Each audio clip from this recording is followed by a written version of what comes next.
আমন্ত্রণ জানাচ্ছি 1 মিনিটে আজকের বাংলাদেশে, সাথে আছি আমি তানজির রহমান। বন্যায় মৃত্যু বেড়ে 59 জানালো দুর্যোগ মন্ত্রণালয়। জ্বালানি তেলের দাম কমালো সরকার। উজানের দেশগুলোর কাছে বন্যার পূর্বাভাসের তথ্য চাইবে বাংলাদেশ, বললেন রিজওয়ানা হাসান। দ্রুত জনগণের প্রতিনিধির হাতে ক্ষমতা তুলে দিতে হবে, বললেন মির্জা ফখরুল। ধর্মের ভিত্তিতে জাতিকে বিভাজিত করা আমাদের কাজ নয়, বললেন জামায়াত আমির। প্রধান উপদেষ্টার সঙ্গে ইসলামী দলগুলোর সংলাপ। ভ্যানে লাশের স্তূপের ভিডিওটি আশুলিয়ার, পুলিশের গাড়িতেই পুড়িয়ে দেওয়া হয় মরদেহগুলো। এনসিটিভির নতুন চেয়ারম্যান অধ্যাপক রিয়াজুল হাসান।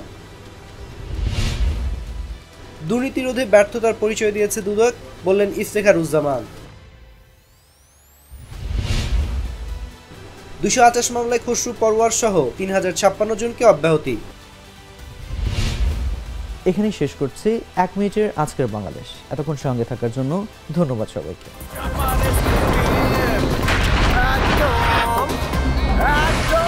শপথ ভাই তোমার মামা। এত খাও চাপার জোর বাড়াও।